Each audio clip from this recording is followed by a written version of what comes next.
During my daughter's wedding rehearsal, I accidentally overheard her fiancé and mother-in-law plotting to humiliate her in front of all the guests, take everything away from her, and break up with her.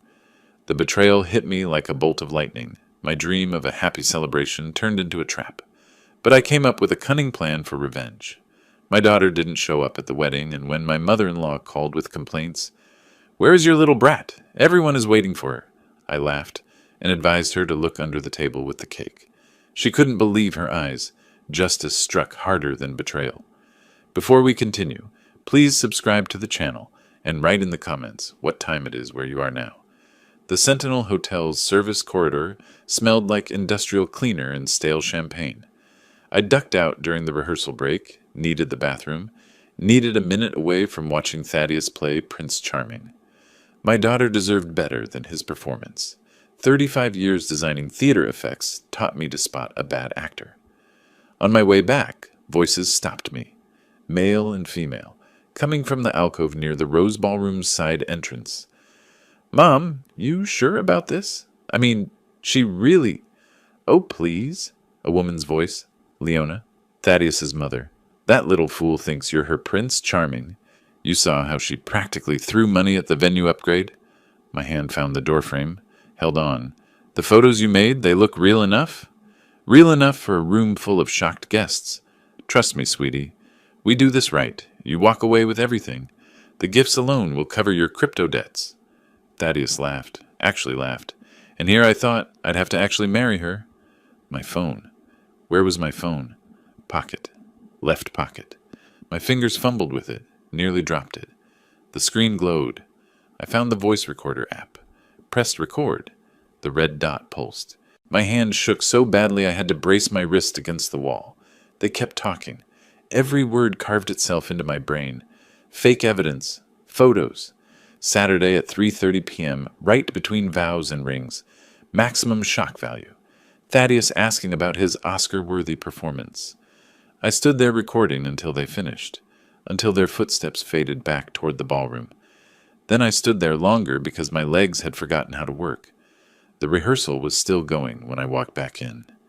Everyone gathered around the makeshift altar, the wedding planner checking her clipboard. Persephone stood next to Thaddeus, holding his hand. Her face glowed.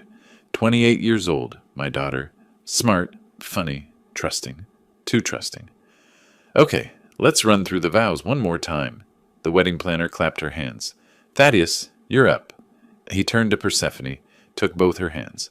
"I promise to make you the happiest woman alive, to cherish every single day we have together." Persephone's eyes got wet. "Tad, you're going to make me cry before Saturday." The guy's delivery was so fake, even a community theater would have rejected him. And I'd worked in community theater, painted sets for their production of Our Town back in '93. The lead actor had more sincerity, reading the phone book. "Beautiful. Really beautiful." My voice came out hoarse. "Anyone else need coffee? I'm getting more." Nobody answered. I walked to the refreshment table anyway, picked up the pot with both hands because one hand was still shaking. The cup rattled against the saucer when I set it down. Coffee slopped over the rim. "Lemuel, isn't it?" Leona appeared beside me. She smiled. A shark sizing up a seal. I smiled back. Two could play the terrible actor game. "I'm so glad our children found each other," she said. "Yeah, glad. You look pale. Wedding jitters for the father of the bride?" "Something like that." She patted my arm and glided away.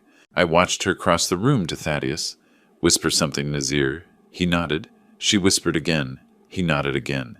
The balcony. I needed the balcony. Made it outside, loosened my collar. Portland air hit my face, cool and damp. February in Oregon. The city stretched out below, lights starting to flicker on as afternoon dimmed toward evening. My phone felt heavy in my pocket. I pulled it out, played back the first 10 seconds of the recording. Just to make sure. Just to confirm I hadn't hallucinated the whole thing. Leona's voice came through clear. "That little fool thinks you're her Prince Charming." My jaw clenched. Knuckles went white around the phone. Inside, the rehearsal continued. I watched through the glass doors.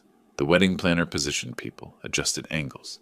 Persephone laughed at something Thaddeus said, kissed his cheek. Saturday. They were planning this for Saturday. 3 days away. The wedding was in 3 days. I went back inside for the final run-through, stood in my designated spot as father of the bride. Leona stood in her designated spot as mother of the groom. She caught my eye across the room, smiled sweetly. My face muscles strained as I forced a smile back. The wedding planner reviewed the timeline. So Saturday, ceremony starts at 3 p.m. sharp. Processional, opening words, vows, exchange of rings, pronouncement, kiss, recessional. The whole thing should run about 30 minutes. Everyone clear? Oh, I was clear. Crystal clear. 3:30 p.m. Right between vows and rings. They'd planned it better than D-Day. Any questions? The wedding planner looked around. Nobody had questions. Persephone beamed. Thaddeus squeezed her hand. Leona checked her watch. The rehearsal ended. People gathered coats and bags. I watched Leona whisper to Thaddeus one more time. She glanced at Persephone, then back to her son. Her lips formed words. Saturday, 3:30. Don't forget. My phone vibrated. Text from Persephone. Dad, we're all going to dinner at Andina. You coming? My thumb hovered over the screen. I looked at my daughter laughing with Thaddeus across the room. 6 empty coffee cups lined up on my workbench. The mechanical ballerina wound down, music box slowing to a stop. I'd been sitting here since 10 p.m. Now the clock read 2:47 a.m. I pressed play on the recording again. 19th time, maybe 20th, lost count after 15. That little fool thinks you're her prince? Charming. My workshop looked exactly how I felt. Cluttered, chaotic. Vintage mechanical toys covered every surface. The dancing bear I'd restored last month. The German tin car from 1952. The Japanese robot with the walking mechanism. All of them frozen mid-motion, waiting for someone to wind them up again. I paced, window to workbench, workbench to window. The street cleaner passed below, brushes spinning, water spraying. Portland at 3 a.m. was quiet, just machines and insomniacs. At 6 a.m., I called Quentin. Tokyo was 10 p.m. He'd be awake. His face filled the phone screen. My son, 10 time zones away. Dad, it's 10 at night here. You look terrible. I need you to listen to something. My hand shook holding the phone. I propped it against the mechanical bear, pressed play on the recording, watched Quentin's face change, watched his jaw tighten. Holy! He ran his hand through his hair. Dad, you have to tell Percy. Right now. What if she doesn't believe me? What if... She'll believe you. You never lied to her. Not once. Quentin leaned closer to his camera. I'm getting on a plane. No, stay there. I need you keeping clear head, not jet-lagged and emotional. Dad, trust me on this. He didn't like it. I could see him not liking it. But he nodded. I hung up.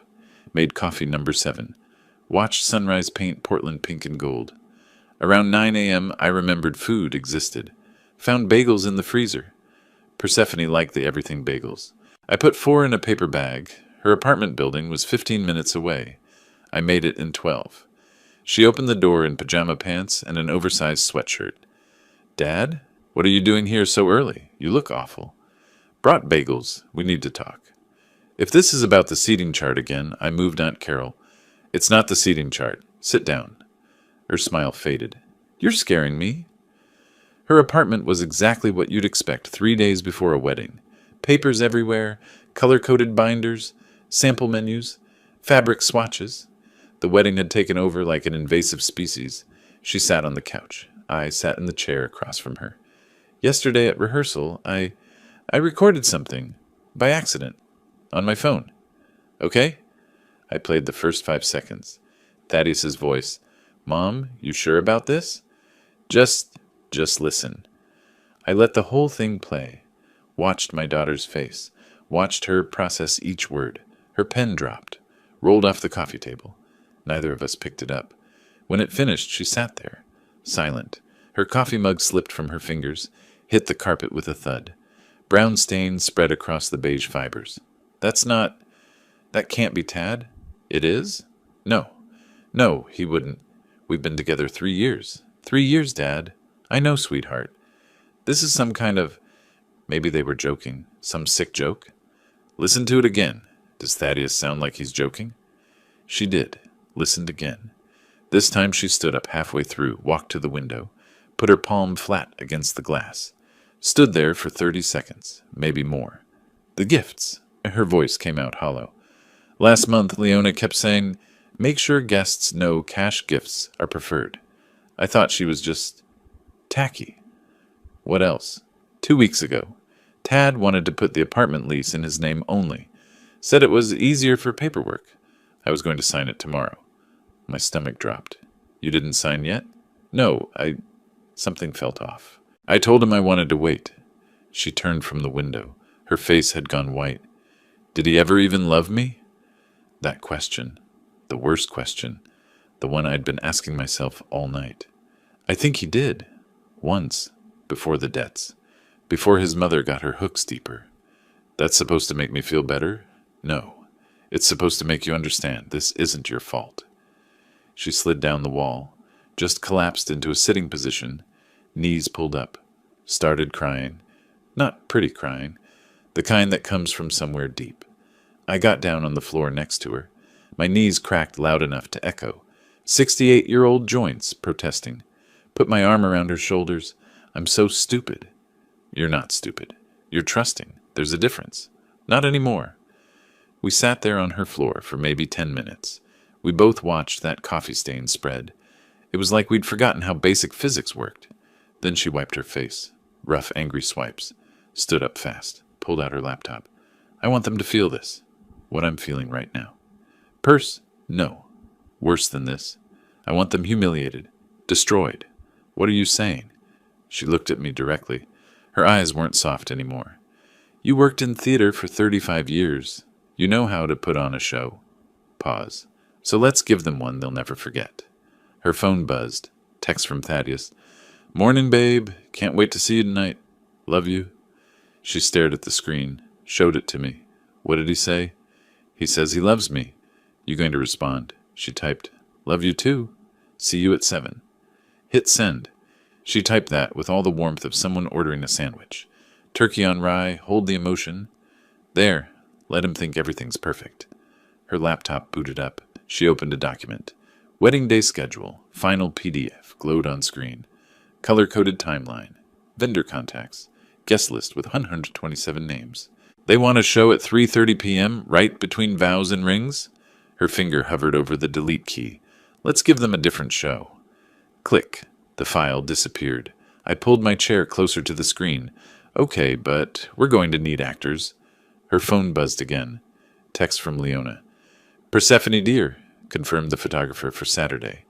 Can't wait to capture every moment. Persephone showed me the screen. Persephone's laptop screen glowed blue in the late morning light. The deleted wedding file had left a gap. Now we needed to fill it with something better. Actors, I said. We'll need about 40. She looked at me. Where do we get 40 actors in 6 days? Portland Center Stage. I worked there 35 years. I pulled out my phone. Let me call Sylvia. Sylvia Douglas answered on the third ring. Lemuel Parker.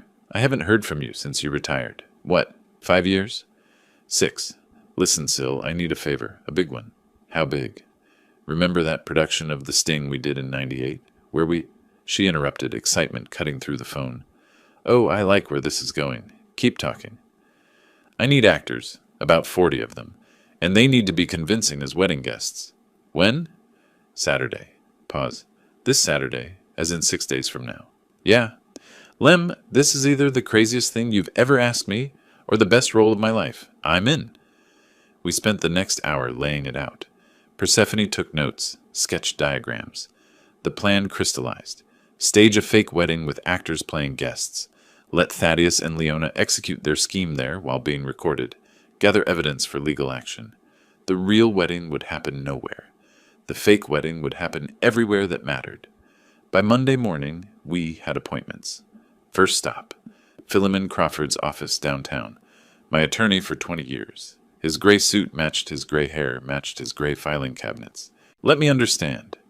Philemon leaned back in his leather chair. You want to stage a fake wedding ceremony? To catch your daughter's fiancé? Committing fraud? More or less. Lem, I've been your attorney for 20 years. This is creative. Is it legal? He flipped through law books, tapped his pen against a legal pad. Define legal. You're not entrapping them. They planned this independently. You're just providing an alternative venue for their crime. So, document everything. Audio, video, witnesses. Make sure nothing you do could be construed as entrapment. And for the love of, don't let Persephone actually sign anything that day. She won't. There won't be a real ceremony. Then technically, you're staging a theatrical performance where the antagonists happen to commit actual crimes. He grinned. This is why I went to law school. Next, venue hunting.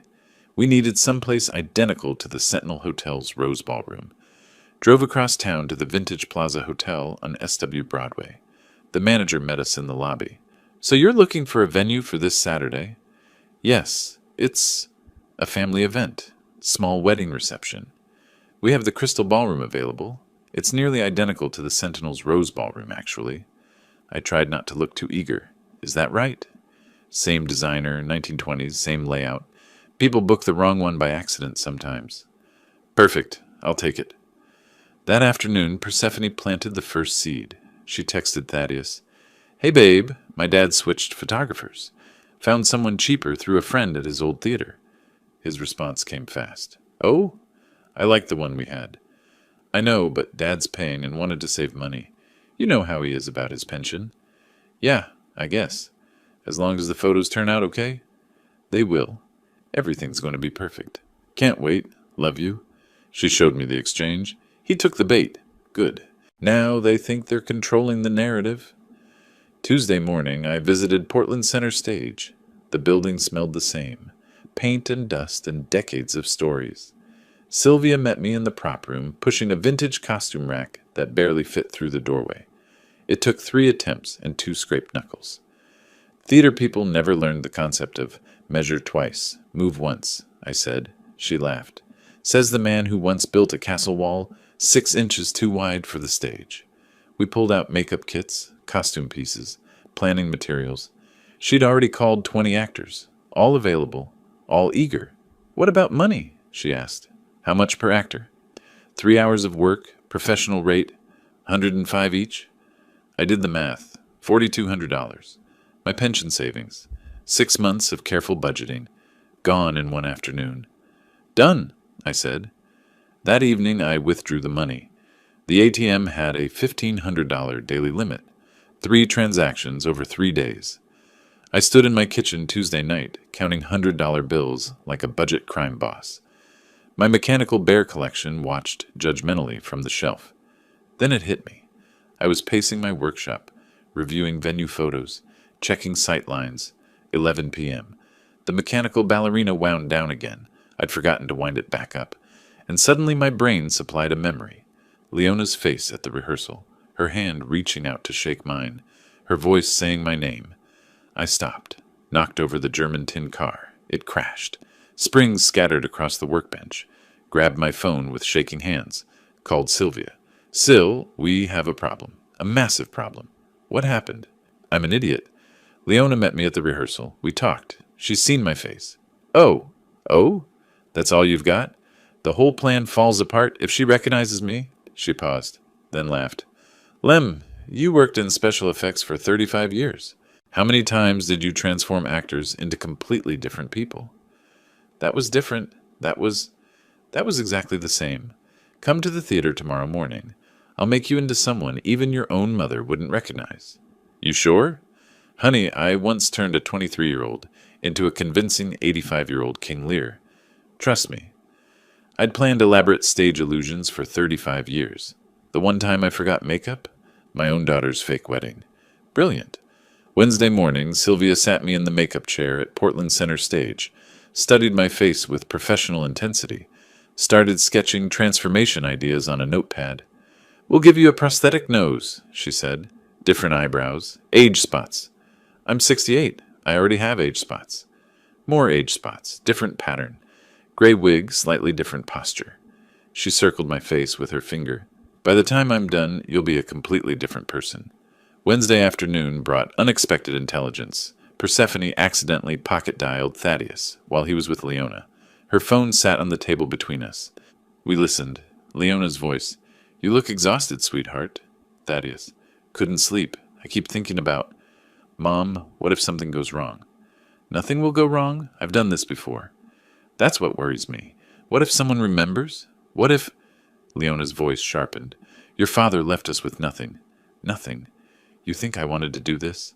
I was a respected notary. I had dignity. Thaddeus quiet. I know. Leona softer. This is our way back. One more time and we're clear. Your debt's gone, my retirement funded. Then we're done. Promise? Promise.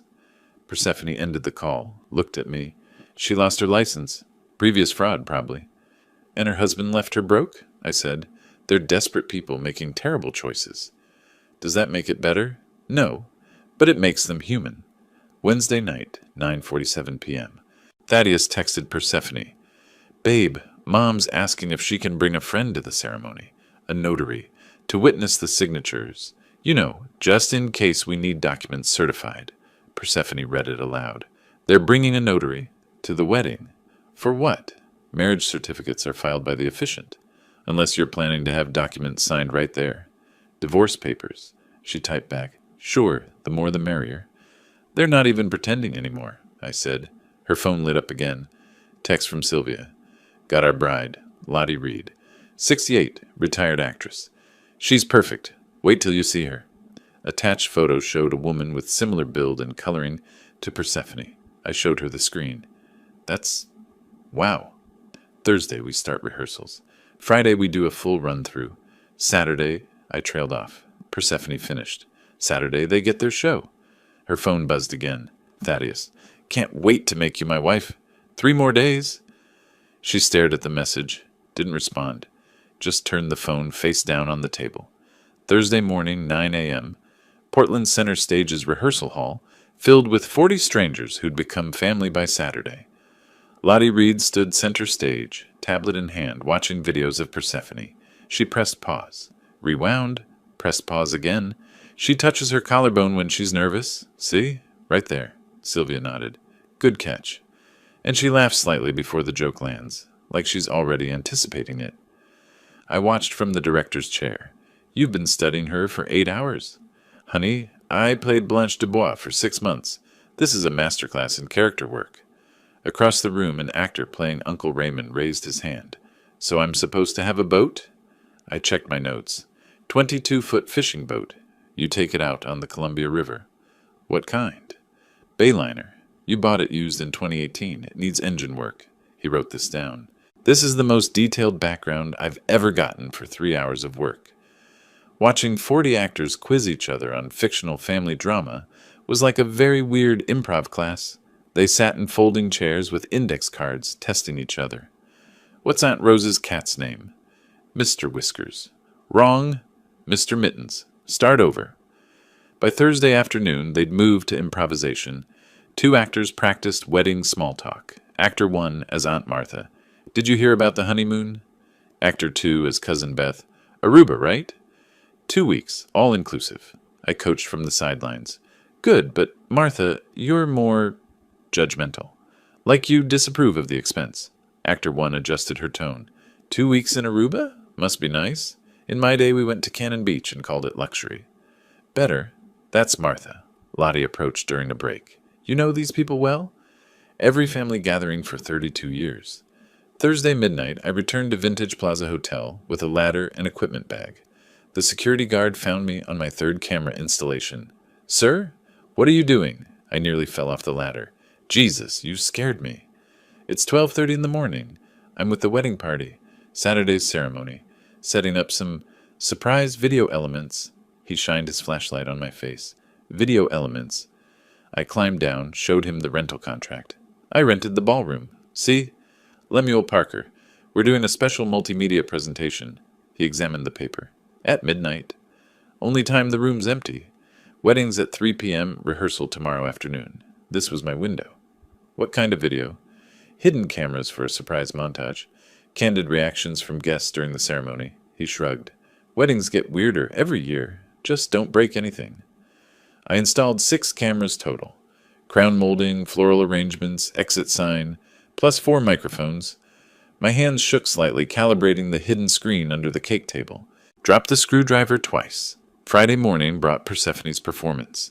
She FaceTimed Thaddeus from bed, looking genuinely pale. Stress had physical benefits. "Babe, you look terrible," he said. "Thanks. Really feeling the pre-wedding glow. Should we postpone?" No, I'll be fine by tomorrow. Just need rest." "You sure?" Mom says. She interrupted. "I'm sure. Don't come over. I don't want you getting sick. Bad luck anyway, right? Seeing the bride before the wedding? That's just a superstition. Humor me. I'll see you at the ceremony. Promise." "Okay. Love you." "You too." She ended the call, dropped the act immediately, sat up straight. I watched from her doorway. "The Academy Award goes to—" "Too much?" "Perfect. He bought every second." Friday afternoon, Philemon came by for final legal checks. Recording devices in place. 6 cameras, 4 microphones. Visible consent signs. Small print on programs. "This event is being recorded." That covers you legally. The moment they attempt fraud on camera, you're golden. What if they don't go through with it? Then you've thrown an expensive fake wedding. But based on their text about the notary, they're going through with it. I'll be watching from the real venue with the actual guests. Recording everything on my end, too. He smiled. "Lem, I've handled divorces for 30 years. This is the most creative justice I've ever seen." Friday evening, we sent corrected invitations to the real guests. Mass text. Important. Venue change to Vintage Plaza Hotel, 422 SW Broadway. Surprise for Persephone and Thaddeus. Please keep confidential. Park in underground garage. Enter through side entrance. Ceremony 3 p.m. My actual Aunt Martha texted back immediately. "What's going on? Why the change?" "Long story. Trust me. It's important. Please don't mention to the bride or groom." "This is very strange, Lemuel." "I know. Please trust me." "Fine. But you owe me an explanation." Saturday morning, 7 a.m. Sylvia transformed me in the makeup chair. 90 minutes of prosthetics, age spots on top of age spots, new eyebrows, gray wig. She gave me age spots. Age spots. I'm 68. I already have age spots. Now I had age spots on top of age spots. I looked like a spotted frog. I stared in the mirror, didn't recognize myself. "Perfect," Sylvia said. By noon, actors assembled at Vintage Plaza. I checked names with a clipboard like military roll call. 39 of 40. Everyone accounted for except... My phone buzzed. 1:07 p.m. Text from Sylvia. "Lem, problem. Janet, playing Aunt Rose, has food poisoning. Can't make it." I called immediately. "We're down an aunt? An hour before?" "I'm sorry, she's really sick." "Can we get someone else?" "Everyone else is already cast or unavailable. We'll have 39 instead of 40. "What if Leona counts heads? What if she notices?" "Lem, she's expecting a wedding. She's not taking attendance. She's a con artist.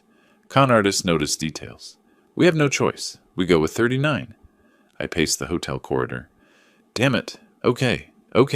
Maybe she won't notice. Maybe... Breathe. We've got this." Nothing says I'm definitely not hiding anything like worrying about one missing guest an hour before showtime. 2 p.m. Thaddeus and Leona arrived. I watched from my position as Uncle Raymond, the disguised version of myself that Sylvia had created. The greeter, an actor, approached them. "This looks great. Where's Persephone?" "Getting ready in the bridal suite. You know brides, always running late." Leona stood in the center of the ballroom, turned slowly. Her heels echoed on marble. "Something's off." "What do you mean?"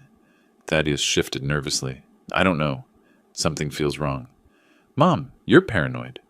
"I have good instincts. How many guests are here?" "I don't know. They're still arriving." She started counting under her breath.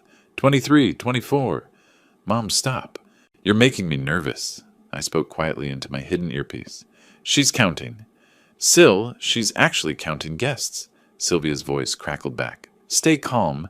She doesn't know what number she's counting to." Leona continued scanning the room. "Where's Lemuel? The bride's father should be here greeting people." "Maybe he's with Persephone. Maybe." Her eyes landed on me, held my gaze for 3 seconds. My heart hammered. She looked away. At 2:15, I lifted a champagne glass. My hand shook so badly the glass slipped. Didn't shatter, just made noise. Several people looked. Leona's head snapped around. I froze. An actor nearby laughed. "Butterfingers today, Raymond!" Others chuckled. Crisis averted. But I realized I was too nervous. Excused myself, walked outside. 5 minutes of Portland air. Deep breaths. When I came back, Leona stood in the center again, rotating, taking in every detail, Thaddeus beside her. Mom, everything looks fine. Can you relax? She didn't answer, just kept scanning. Then stopped. There's no photographer. What? No photographer? Where's the cheaper photographer Persephone mentioned? The actor-photographer emerged from a side room with his camera. Sorry, just setting up the equipment. Leona watched him, nodded slowly. Good. But her eyes kept calculating. She pulled out her phone, checked something, frowned. The address? What about it? Thaddeus asked. The invitation says Sentinel Hotel, but the sign outside said Vintage Plaza. Thaddeus looked at her. Maybe you misread? I don't misread. She looked at the ballroom again. Her voice dropped. Something is very, very wrong here. Leona stood in the center of the ballroom, calculating. Something is very, very wrong here. Thaddeus touched her arm. Mom, we're committed. The ceremony starts in 15 minutes. She looked at him, looked at the room, looked at the photographer adjusting his equipment, made a decision. We proceed, she said, but I'm watching. I sat in the back row, disguised as Uncle Raymond, tablet hidden inside my program. 6 camera feeds glowed on the screen, every angle covered, audio clear. My hands gripped the tablet so hard my knuckles went white beneath the age spots Sylvia had painted on. 2:50 p.m., the ceremony began. Music started.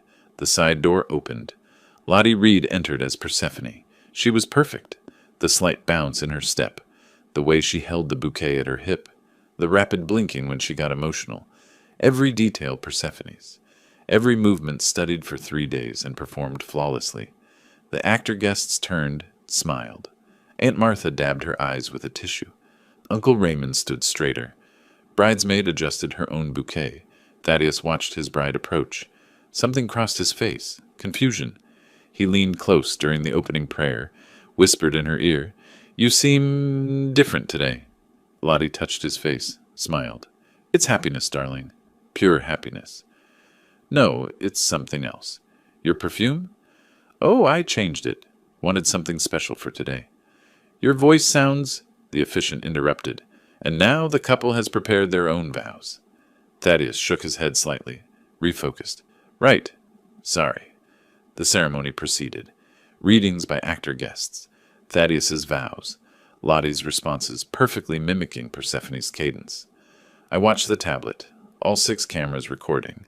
No technical failures. No missed audio. 3:28 p.m. Leona checked her watch. 2 minutes. Her hand trembled as she touched the envelope in her purse. She glanced at Thaddeus. He was watching his bride with something that might have been real emotion.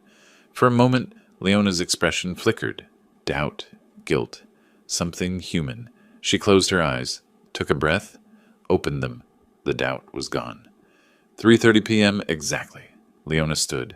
Stop. I'm sorry, but I cannot stay silent. The officiant looked up. Ma'am, please. My son deserves to know the truth before he makes the biggest mistake of his life. Thaddeus turned, false surprise painted on his face. Mom? What are you? Leona held up the envelope, pulled out photos. Even from the back row, I could see they were garbage. Wrong lighting, pixelated edges. A middle school art fair would have rejected them. I have proof that this woman, this liar, has been unfaithful. The actor guests performed beautifully. Gasps, whispers, heads turning. Aunt Martha clutched her pearls so theatrically I made a mental note to hire her again. Woman had commitment. Oh my goodness! I can't believe it! Poor Thaddeus. Lottie's distress was Oscar-worthy. Real tears courtesy of menthol.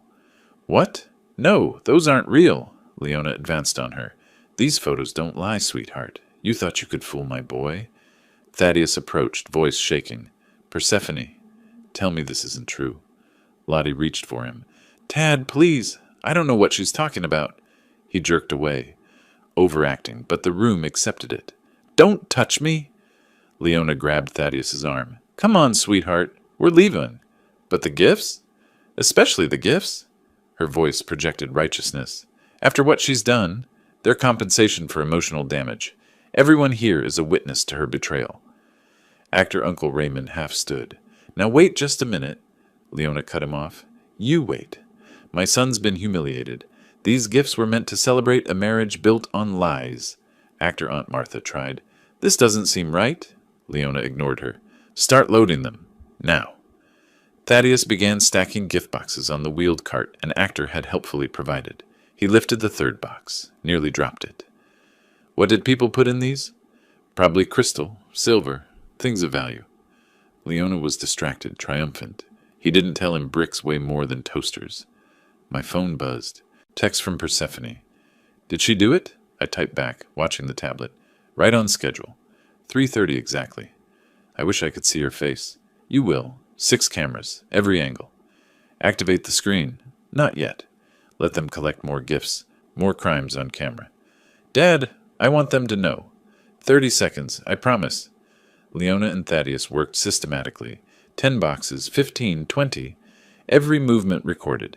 Every word about compensation captured. 3:33 p.m. I tapped the tablet 3 times. Under the cake table, the hidden screen illuminated. 48 inches of LED embedded horizontally beneath the white tablecloth, positioned so anyone near the gift table would see it reflecting on the floor. Leona reached for another box, paused. What's that light? Thaddeus didn't look. What light? Is that a screen? She bent down, looked under the table. On the screen. Live feed from the real venue. Persephone in her wedding dress.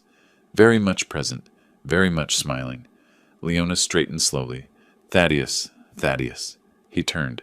What? She pointed. Look! Under. The table. Thaddeus crouched by the cake table, stared at the screen. Persephone waved at the camera. Her lips moved. He read them. Hi, Tad. Behind her, the real Aunt Martha appeared. Waved, then real Uncle Raymond. More real guests. All waving. All very much not in this ballroom. Thaddeus stood slowly, turned to face the room, really looked at the guests for the first time. That woman in the 3rd row, he'd never seen her before in his life. That uncle in the back, different nose, different everything. He grabbed Leona's arm. Mom? His voice cracked. Mom, these aren't the real guests. Leona scanned faces. Her expression shifted. Triumph to confusion to dawning horror. What? The bride, Lottie, watched them with an amused smile. She reached up, touched her hair, gripped the wig at the hairline, and pulled. The wig came off smoothly, gray hair styled differently beneath. Lottie took a theatrical bow. Thank you for the applause. On the hidden screen, Persephone leaned toward the camera. Hi, Leona. Surprise! Leona stared. What is this? What's happening? Remember your plan? Persephone's voice came through speakers I'd hidden in the floral arrangements. Humiliate me at 3:30? Take the gifts? File for divorce Monday? Really creative. Unfortunately for you, I heard about it last Saturday. I appeared on screen next to Persephone. I recorded your conversation at the rehearsal. Every word. Thaddeus's voice came out hoarse. Dad, her dad is... Everything you just did? I kept my tone even. Recorded. 6 cameras. 4 microphones. Fraud, defamation, attempted theft of property. Leona found her voice. You can't. This isn't legal. Philemon appeared on screen. Attorney Philemon Crawford. Actually, it's perfectly legal. You planned a crime independently. We simply provided an alternative venue for you to commit it while being documented. Around the room, the unmasking began. Actor Aunt Martha removed her wig. Sorry, honey. Theater Vertigo player. This was fun, though. Actor Uncle Raymond peeled off his beard. Portland Center Stage. Lem's an old friend. 40 people removing disguises at once looked like the world's weirdest flash mob. Uncle Raymond's beard came off and revealed a woman. That was entertainment. Lottie stepped forward, still in the wedding dress but wigless. Lottie Reed, I've played Blanche Dubois, Lady Macbeth, and now your victim. This was the best role. Leona backed away. You're all actors? Sylvia emerged from a side room with her production clipboard. Every single one. Well, except the real Persephone. She's 6 blocks away. Thaddeus turned to his mother, voice breaking. Mom, they played us. They completely played us. This is entrapment. Entrapment!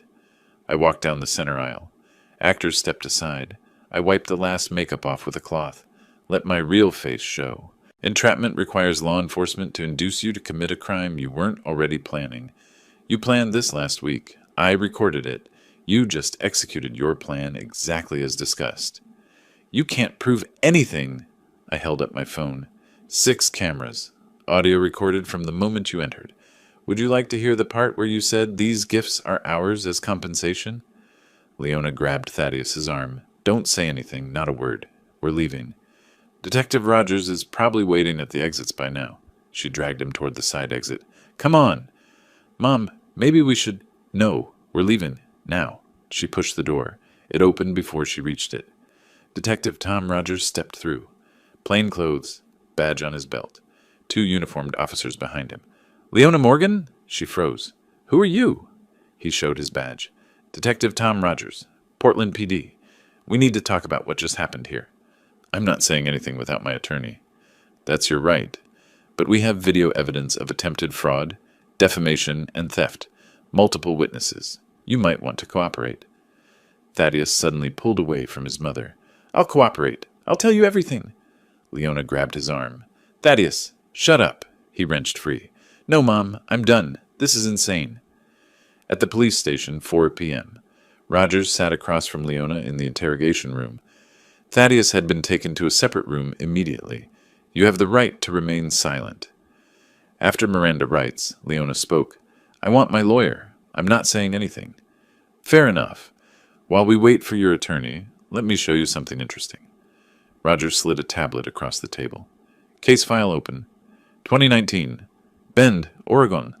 A woman named Leona Morgan, that's you, was investigated for a similar scheme. Wedding fraud. Charges were dropped due to insufficient evidence. Leona's face went pale.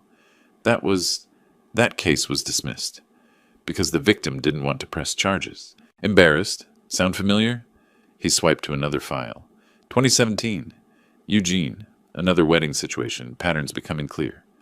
I want my lawyer. He's on his way. But here's the thing, Ms. Morgan. This time we have video. Crystal clear. 6 angles. Audio. You planned it, you said it out loud, and you tried to execute it. This time there's no getting out. Leona tried to smash the screen when Rogers first showed it to her. She brought her purse down hard. It bounced off. Screen didn't crack. I'd used the same material we built breakaway props from. Irony tasted sweet. Her phone buzzed. Text exchange with her attorney that Rogers photographed. Leona. They have video. Everything. Attorney. How much video? Leona. All of it. The whole ceremony. Me accusing her, taking the gifts. Everything. Attorney. That's problematic. Leona. Fix this. Attorney. Leona. If they have what you're describing, there's nothing to fix. We're looking at plea bargains, not dismissal. In the separate room, Thaddeus sang like a canary at a bird convention. I almost felt bad. Almost. It was my mom's idea. All of it. Head in his hands. Words tumbling. The fake evidence. The plan to humiliate Persephone. Take the gifts. File for divorce. She said it would solve my debt problems. $87,000. Crypto investments went bad. So you agreed to commit fraud to cover gambling debts? They weren't gambling. They were investments. I don't know what I thought. Did you know your mother had done this before? Thaddeus looked up. What? She has a history. At least 2 similar schemes we know about. Oh my God. She said this was one time. Get clear and stop. She promised. Sounds like she lied to you too. 4:10 p.m. Holding room. Leona alone before her attorney arrived. She sat on the metal bench. Expensive suit wrinkled. Her hands shook. Not fear at first. Rage. Then something else. She opened her phone. Scrolled to a photo. Younger her in a notary office. Professional headshot. Proud smile. Date. 2018. She stared at it. The person she was before everything fell apart. Closed her eyes. For just a moment, her face crumpled. Not crying, but close. Genuine grief for who she used to be. Then hardened again. Closed the phone. But the moment showed everything. She knew. She'd destroyed herself. Became the thing she once would have condemned. 4:14 p.m. Detective Rogers left her alone in the interrogation room. Through the one-way mirror, I stood watching with Persephone and Rogers. Persephone saw Leona for the first time since the rehearsal. Leona sat perfectly still, staring at the metal table. Then she looked up, directly at the mirror, couldn't see through it, but seemed to know we were there. She mouthed something. Rogers asked, "What did she say?" I read her lips twice to be sure. "This isn't over." Persephone laughed, sharp, cold. "Yes, it is." Roger's phone buzzed. He checked it, expression changing. Folks, we just got a call from a woman in Bend. She saw the news coverage. Apparently there's already media outside. She says Leona did the same thing to her daughter in 2019. She wants to file charges now." He looked at me. "How many others do you think there are?" I watched Leona through the glass. "Let's find out." Monday evening, my workshop. The news played on the TV mounted above my workbench. In an unprecedented case, a 68-year-old theatrical retiree orchestrated an elaborate sting operation to catch his daughter's fiancé, and future mother-in-law attempting wedding fraud. I looked at my cat on the windowsill. Unprecedented, like nobody's ever been fed up with con artists before. They called me a theatrical retiree, like I retired from being theatrical. I was in special effects. I blew stuff up and made fake blood. Hardly Hamlet. The reporter continued. Lemuel Parker, a retired special effects designer from Portland Center Stage, hired 40 actors to stage a fake wedding ceremony. My phone buzzed. Text from Sylvia. "You're famous? Drinks to celebrate?" I typed back, "Maybe. Feel weird about it." "Why? You won." I didn't respond. Across the room, my mechanical toys sat silent. I hadn't wound them since Thursday. The ballerina, the bear, the German car, all frozen mid-motion. Tuesday morning, Detective Rogers called. "Lem, you sitting down?" "That's never good news. What happened?" "A woman named Patricia Thornton just walked into the Bend Police Department. Says Leona Morgan did the exact same thing to her daughter in 2019. "I know. You mentioned that Saturday." "Right, but here's the thing. She's ready to press charges now. Seeing your case on the news gave her courage. And Lem? I think there might be more." "More victims?" "We're checking records in Eugene, Salem, even Vancouver, Washington. This woman's been busy." By Wednesday, 3 more women had come forward. I sat behind the one-way glass at the police station, watching them give statements, all telling similar stories. Wedding schemes, fake evidence, theft, crying, angry, relieved. One woman from Eugene, 2017. One from Salem, 2020. Patricia's daughter from Bend, 2019. Plus Persephone. 4 separate incidents over 6 years. Wednesday afternoon, I met with ADA Sarah Chen and Philemon at the prosecutor's office. Chen slid a folder across the table.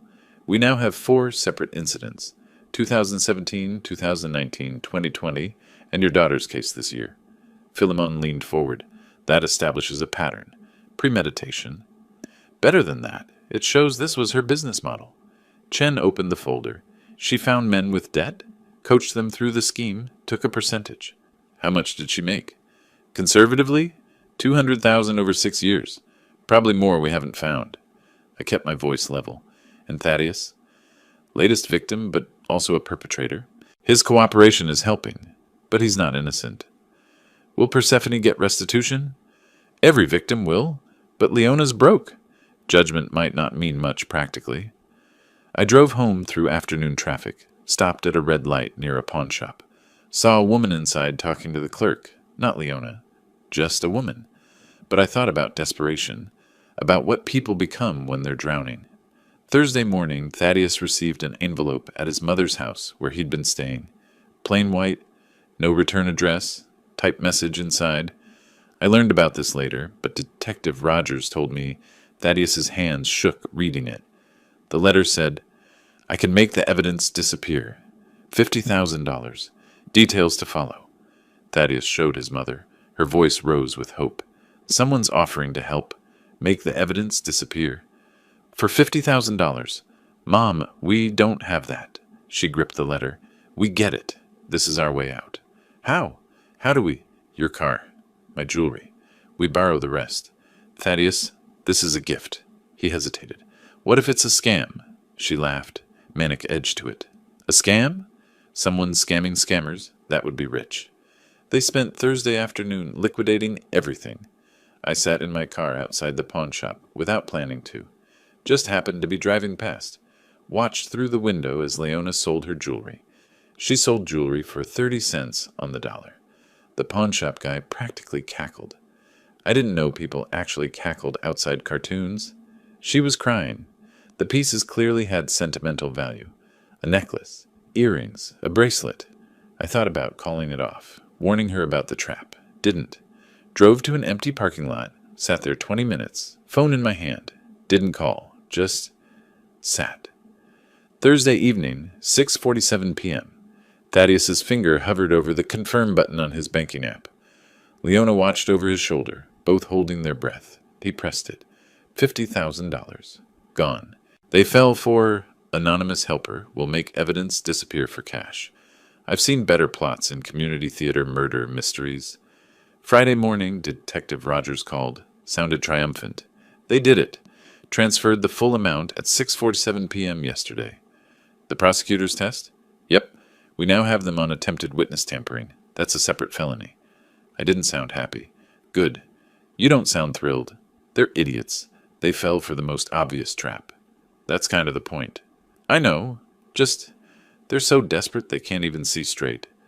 Lem, they were going to destroy your daughter's life. Remember that. I remember. I hung up. Poured bourbon. Didn't drink it. Just stared at the glass. Thursday night at 11:47 p.m. My phone rang. Unknown number. Mr. Parker? Patrick Holmes? From the wedding? I remembered.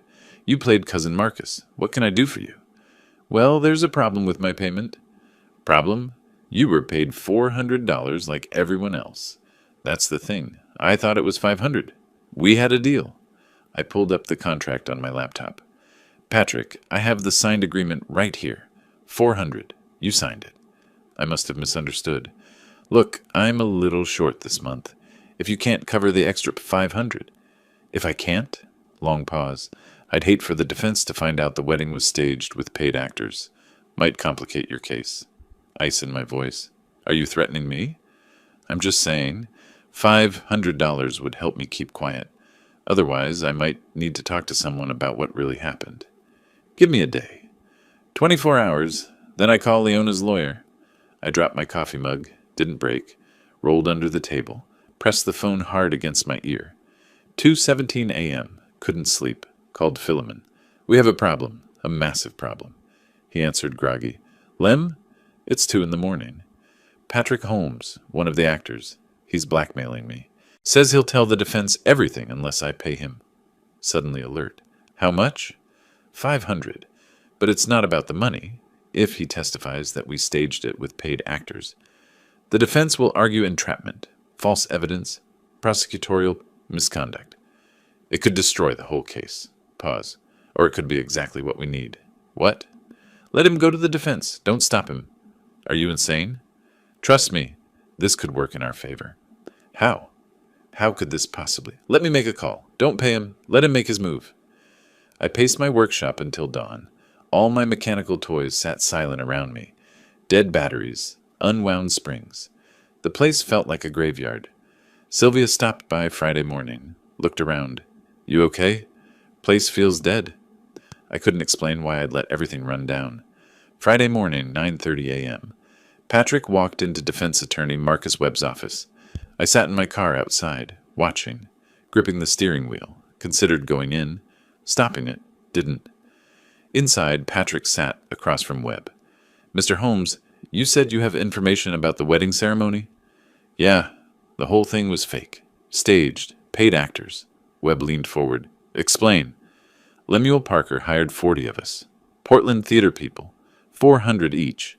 We memorized names, played fake guests. Even the bride was an actress. Webb wrote frantically. This could invalidate the entire case. Evidence obtained through fraud. I know, right? Thought you should know. Why are you coming forward? Patrick shrugged. Parker underpaid me. 500 short. I'm a little bitter. We can potentially compensate you for your time if you testify. Patrick smiled. He played bitter, underpaid actor so well I actually believed him. Should have given him 500. He earned it. That would be great. Oh, one more thing I should mention. Yes? I've been working with the prosecutor's office as an informant. This entire conversation is being recorded. Webb's pen froze mid-note. Friday afternoon, 2 p.m. Philemon's office. I didn't sit. Paced between filing cabinets, bookshelf, window. Couldn't be still. Patrick was working for you. The whole time. Philemon sat calmly. For the prosecution, technically. But yes. You didn't tell me. No. Why the hell not? Because your reaction needed to be genuine.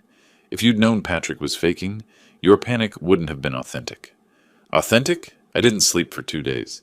I thought the whole case was collapsing. I know. I'm sorry. But it worked. I stopped pacing. Faced him. What else haven't you told me? Nothing else. That was the only element you didn't know about. How do I believe you? He met my eyes. You don't. You decide whether the outcome was worth the manipulation. That's a shitty answer. It's an honest one. He pulled out a legal pad, drew a diagram. Flowchart showing all layers of the plan. The core was mine. Fake wedding, actors, recording. But around it, more circles. Patrick's double agent role. The prosecutor's witness tampering test. Media strategy to flush out victims. He drew the plan like a conspiracy theory flowchart. I expected red string connecting photos. Very beautiful mind, except with more felonies. The core plan was yours. Fake wedding, actors, recording. That was brilliant. But courts don't always care about brilliant. They care about evidence that can't be challenged. So I added insurance. Patrick, if the defense got desperate enough to contact him, we'd know they were willing to use compromised testimony. That gives us leverage. You set up their attorney to fail. I gave their attorney an opportunity to do the right thing. He chose poorly. That's semantics, he shrugged. Welcome to law. It's all semantics. The anonymous letter, too? The 50,000? That was the prosecutor's office. Ada Chen's idea. Test whether they'd attempt witness tampering. Jesus. How many layers did you people add? Enough to ensure victory. You wanted justice for Persephone. I delivered it. Are you angry about the method or the success? I sat down finally. I don't know yet. Monday morning, courthouse, preliminary hearings. Defense attorney Webb had recused himself. Ethics violation. New attorney scrambling with an unwinnable case. I sat in the public gallery, Persephone next to me.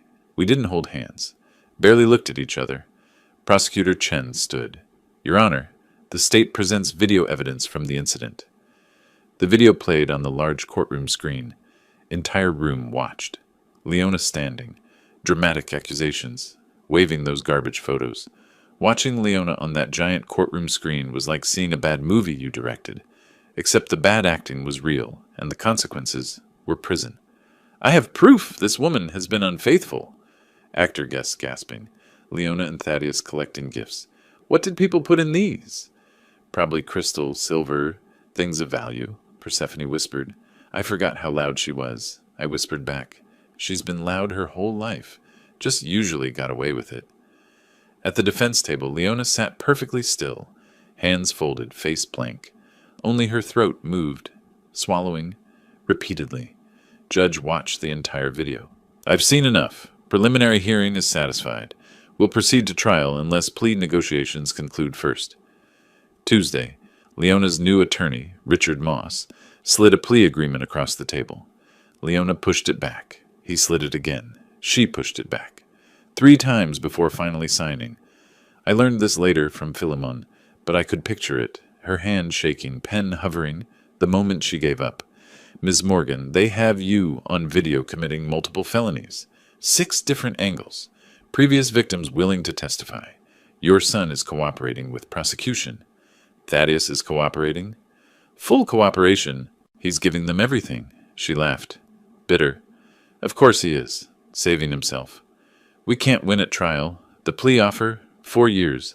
Eligible for parole in 2. It's the best we'll get. 4 years. Or we go to trial and you get 7 to 10. Your choice. Wednesday, Thaddeus testified. He threw his mother under the bus, backed up, and ran her over again for good measure. Prosecutors barely had to ask questions. Mr. Morgan, whose idea was the wedding fraud scheme? My mother's, Leona Morgan.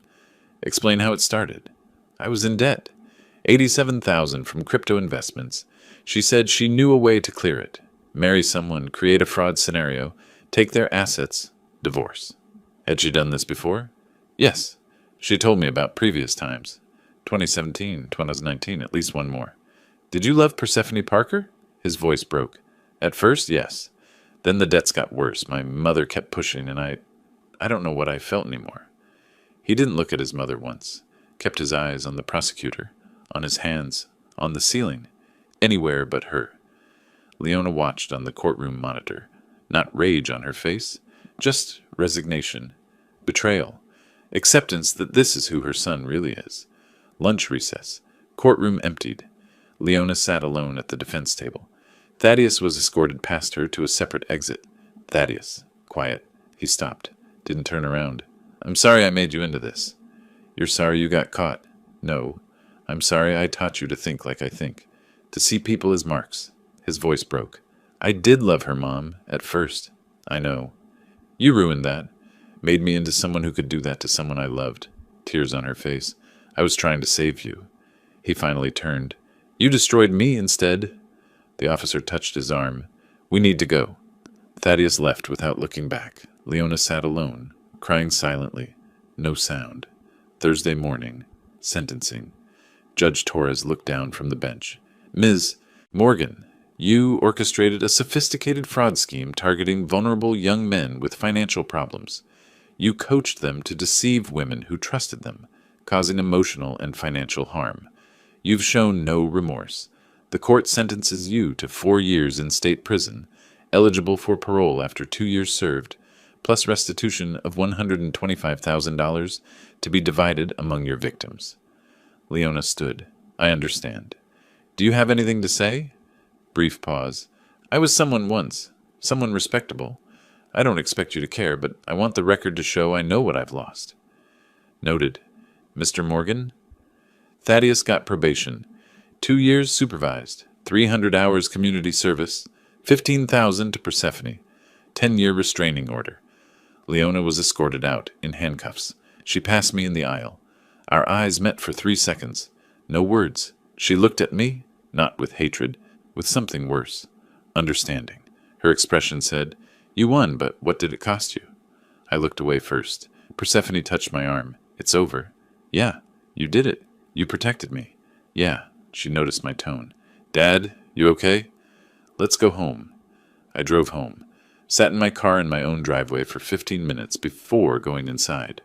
The following Thursday, a letter arrived. Prison envelope.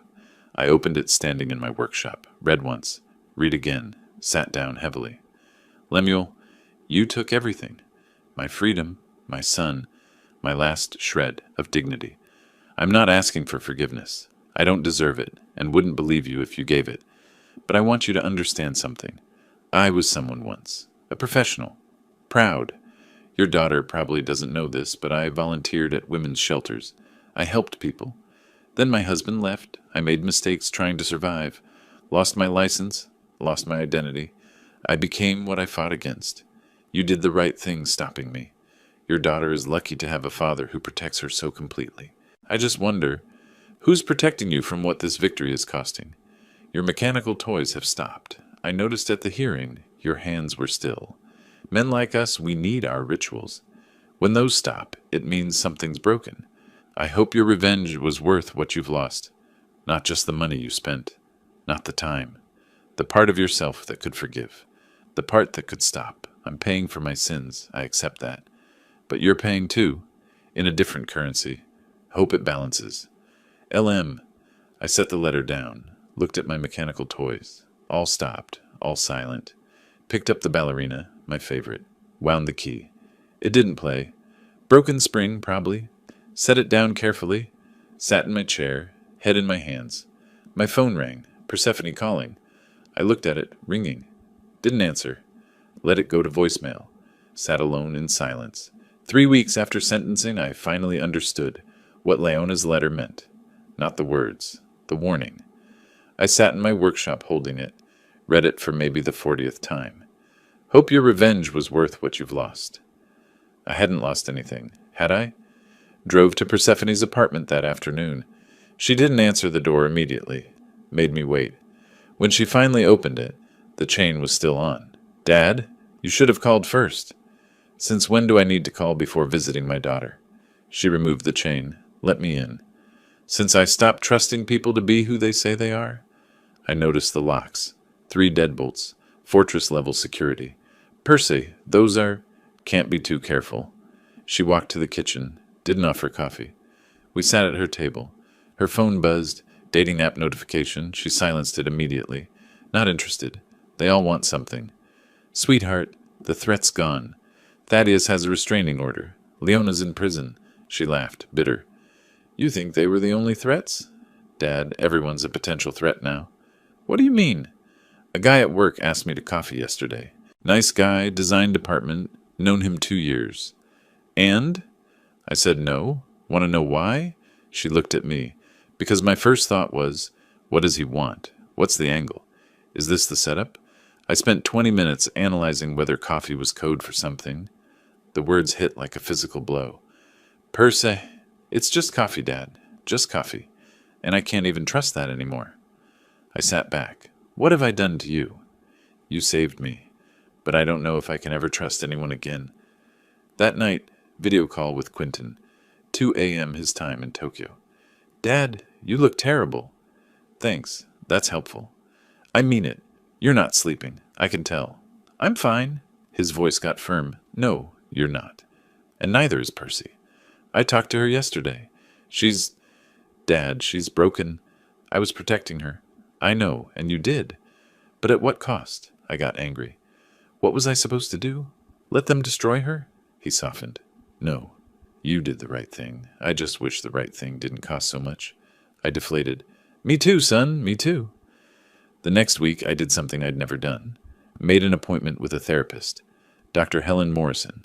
Sat in her waiting room for 10 minutes before the first session. Almost left twice. Forced myself to stay. The magazines were from 2019. I read about old news and thought, at least some things age badly for everyone. What brings you here, Mr. Parker? My son thinks I need help. My daughter's broken, and I got a letter from prison that won't leave me alone. Tell me about the letter.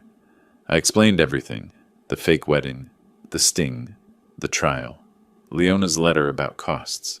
She listened, then asked, Do you regret what you did? I don't know. I did what I had to do. But was it worth it? What if you'd done nothing? Long pause. She would have been destroyed, married him, lost everything, been publicly humiliated. So you chose between one kind of damage and another. That's a terrible choice. Most important choices are. Meanwhile, Thaddeus was doing community service at a homeless shelter, serving food, washing dishes, head down, avoiding eye contact.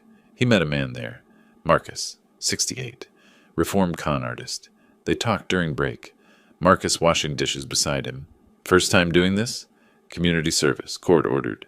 I figured, you got that look. What look? Guy who just realized he's not who he thought he was. I had it too, 20 years ago. What were you in for? Fraud, pension scheme. Took money from people who couldn't afford to lose it.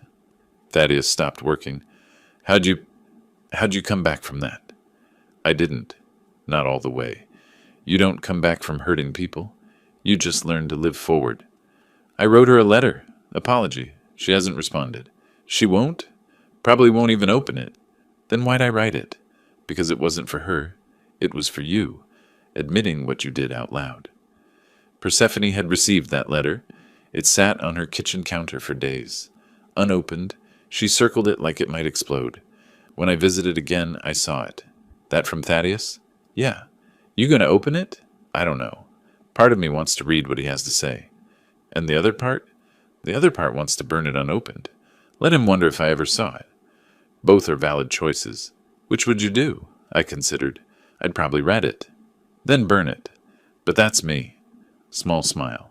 That sounds about right. 6 weeks after sentencing, I found a therapy group for fraud victims, people who'd been through what Persephone experienced. I found something. Group for people who've been through what you went through. Dad, I don't want to talk about this with strangers. They're not strangers. They're people who understand. You've been going to therapy. I was surprised. How'd you know? You're different, quieter, like you're actually processing instead of just moving forward. It's helping. Maybe it could help you too. I'll think about it. That's all I ask. She went. First session, she sat in the circle. 8 people, a facilitator, stories of betrayal, schemes, lost savings, broken trust. Persephone, would you like to share? I was engaged. Found out 3 days before the wedding he was planning to humiliate me and take everything. My dad stopped it, But? But now I don't trust anyone. I see schemes everywhere. Can't take anything at face value. Across the circle, a man spoke. I got scammed by my business partner. 3 years of work, all my savings. I know that feeling, like the world's suddenly hostile. She looked at him. Simon, 33, teacher. Their eyes met. Exactly. How do you move past it? I'm not sure you do. But being here helps. Knowing others get it. Small nod. Yeah, it does help. 3 months after the trial, Persephone called. Her voice sounded different. Lighter. Dad, you busy? I was in my workshop, repairing the mechanical ballerina. Never too busy for you. What's up? I met someone at the therapy group. I set down my tools. Oh? His name's Simon. He's a teacher. He got scammed by his business partner a few years ago. And we've been talking. After sessions, then coffee, then dinner. Dad, it's been 3 months, and I think I might be able to trust again. Emotion caught in my throat. Sweetheart, that's wonderful. I want you to meet him. Dinner this weekend? I'd love that. Dad? Yeah? Thank you. For the therapy group, for not giving up on me. Never. I'd never give up on you. Saturday evening, October. 6 months since the fake wedding that changed everything. I stood in my workshop before leaving. All the mechanical toys worked again. The bear, the German car, the dancing robot. Months of patient repair. Each one a small victory over breaking. Only the ballerina remained. I'd saved her for last. Drove to Persephone's new apartment. Nicer neighborhood. Fresh start. Noticed she only had 2 locks now. Progress. She opened the door, smiling. Dad, come in. Simon's here. He stood immediately. Firm handshake. Direct eye contact. Nervous, but not hiding it. Mr. Parker, it's really good to finally meet you. Percy has told me a lot about you. All good, I hope. Honestly, some scary parts too, but I respect what you did for her. I studied him. What did I do? Protected her when it mattered, even when it cost you. Persephone called from the kitchen. Simon, don't let him intimidate you. He smiled nervously. Too late, but that's okay. Dinner was home-cooked. Table set nicely. Conversation flowed. Simon talked about his elementary school students. 3rd graders learning fractions. The joy and frustration of teaching. Then, out of nowhere, Mr. Parker, I know what you've been through. What Percy has been through. She told you? Everything. And I want you to know. I'm not like that. I'm not here to hurt her. How do I know that? He got completely serious. If you want, I'll take a polygraph test. Right now. I'll answer any question you have. I've got nothing to hide. I paused, fork halfway to my mouth, stared at him. You're serious? Completely. The kid offered to take a polygraph at dinner. I almost asked if he wanted to provide a blood sample too. Then I realized he was monumentally serious. I laughed. First genuine laugh in months. Started as a chuckle. Built to real laughter. Years of tension releasing. You're either the biggest fool I've ever met or the most honest man. I'm choosing to believe the second one. He relaxed. Thank you. I'll take that. Persephone smiled at both of us. See? I told you you'd like him. During dessert, Simon told his story. Business partner. Best friend since college. We started an education tech company. 3 years in, found out he'd been embezzling. Took everything. My savings, investors' money, our reputation. What happened to him? Prison. 2 years. Out now, last I heard. You ever talk to him after? He shook his head. No. Some bridges don't need rebuilding. But it taught me something, how to spot genuine people. That's why I knew Percy was real. She reached for his hand. We're both learning to trust again. My phone buzzed. Text from Philemon. Leona released early for good behavior. 2 years served of 4. Moving to Florida to live with sister. Won't be back. I read it. Set the phone down. What is it? Persephone asked. Leona. Released early. Good behavior. Moving to Florida. How do you feel about that? I considered. Tired. Just tired. She's someone else's problem now, or maybe no one's. Maybe she'll actually change. Simon watched me. You don't sound angry. I'm not. Anger takes energy. I'm fresh out. What about Thaddeus? He's on probation, community service. Heard he's actually showing up, doing the work. Maybe he'll figure it out. Persephone's voice got quiet. Do you forgive them? Long pause. I don't know if that's the right question. I've let them go. That's different from forgiveness. After dinner, Persephone walked me to the door. Hugged me. Long hug, not brief. Dad, thank you. For what? For everything. For saving me. For the therapy group. For tonight. Not scaring Simon away. I almost destroyed you. She pulled back, looked at me. No. You showed me what real love looks like. It's protection, even when it hurts. It's sacrifice. It's doing the hard thing because it's right. It cost you months of your life. Trust issues. Paranoia. And now I'm stronger. I know what betrayal looks like. I know what genuine looks like. Simon is genuine. I wouldn't have been able to tell the difference before. That's an expensive lesson, but I learned it, and I survived it. Because of you. Emotion caught in my voice. I'm proud of you. I know. That's why it was worth it. I drove home, sat in the car in my driveway for a moment, but this time got out without heavy pause. Workshop. Turned on all the lights. Approached the ballerina with fresh eyes. The final repair took an hour. Installing the new spring. Calibrating the mechanism. Winding the key carefully. Set her down. Watched her spin. The music played. Perfect. I made a small brass plaque. Engraved it myself. For Persephone. For second chances. From Dad. October 2025. Attached it to the base with care. Later, video call from Quentin. Tokyo nighttime skyline behind him. Dad, how are you? Really? You know, son, for the first time in a year. Good. Really good. You mean that? I gestured to the workshop. Look around. Toys are all working again. Workshop's lit up. I'm sleeping through the night. And Percy? She's healing. Met someone. Good guy. Honest. She's laughing again. Real laughs. Then it was worth it. Maybe. Or maybe we just survived it. Either way, we're still here. That's what matters, Dad. You're still here. Yeah, we are. After the call, I noticed a small package on the doorstep. Must have arrived while I was at Persephone's. Inside, a vintage music box. Beautiful craftsmanship. A note. Thank you for showing me real craftsmanship. Some things are worth preserving. Marcus, from the shelter. I smiled. Thaddeus must have told him about my hobby. Marcus, the reformed con, mentoring Thaddeus, sending unexpected grace. I placed it on my shelf, wound it, let it play, sat in my chair, surrounded by mechanical life, each toy with a story, each repair a lesson. Took me 6 months to fix these toys, 6 months to repair what took 6 days to break. Math seemed about right for life. The ballerina spun in the foreground. Music box played harmony. Workshop hummed with gentle mechanical sounds. Warm light filled the space. People ask if I regret it. I regret that I had to do it. But I'm proud that I could. Revenge is a cold dish. Forgiveness is even colder. But love always warms. My daughter's laughing again. My son calls from Tokyo. My workshop hums with life. Broken things can be repaired. Sometimes broken things become stronger at the break. Sometimes the cracks are where the light gets in.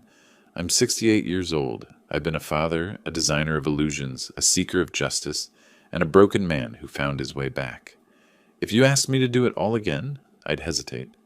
Then I'd say yes, because some things are worth breaking for. Some people are worth protecting, even if it breaks you too. My daughter is one of them. Always has been, always will be. I watched the ballerina spin, read the plaque one more time. For Persephone, for second chances. The music played on. If you like this story, please like this video, subscribe to the channel, and share your impressions of this story in the comments. To listen to the next story, click on the box on the left. Thank you for watching.